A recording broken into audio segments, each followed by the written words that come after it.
Lord, make me stronger. Panginoon, maraming salamat sa araw na ito. Maraming salamat dahil alam namin na marami kaming biyaya na makukuha sa araw na ito.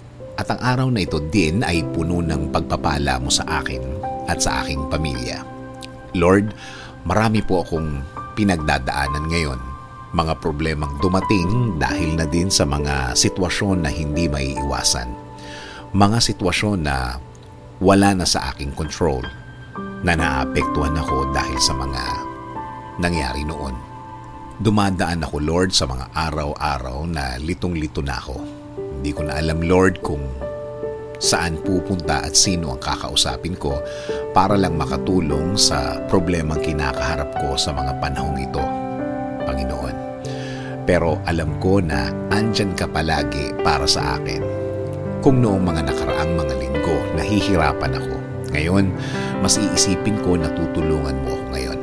Patawad, Lord, dahil minsan nakakalimutan ko na nagdaan na pala ako sa mga ganitong kabigat na mga problema, na dumating din ako sa puntong ito, walang makausap at di alam kung saan kukuha ng tulong. Panginoon, di ko talaga kakayanin to kung ako lang talaga. Ikaw at ikaw ang dapat kong kasama. Ikaw at ikaw ang dapat kong kapitan. Alam ko na hindi mo ako bibiguin, Lord. Alam kong mawawala ako sa sitwasyon na ito. Lord, isinusuko ko na po ang lahat sa inyo. Ibinibigay ko na po ang lahat ng problema ko. Kayo na po ang bahala sa aking sitwasyon. Alam kong gagaan na ang lahat dahil kayo na ang aking aasahan. Tulungan mo akong mag-focus sa iyo.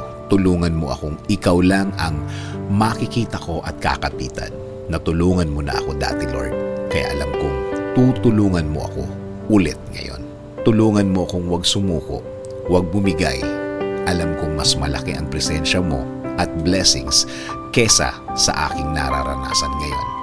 Lord, patuloy mo akong bigyan ng guidance. Direct my path always, Lord. Give me the right way. Ilagay mo ako sa tama at tahimik na sitwasyon, Panginoon. At lalong-lalo na, bigyan mo ako ng maraming pasensya sa pag-aantay na magbago ang lahat. Mas luminaw ang lahat.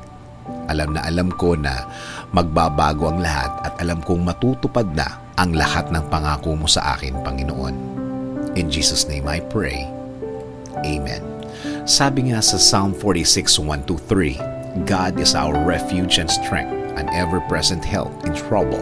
Therefore, we will not fear, though the earth give way and the mountains fall into the heart of the sea, though its waters roar and foam and the mountains quake with their surging.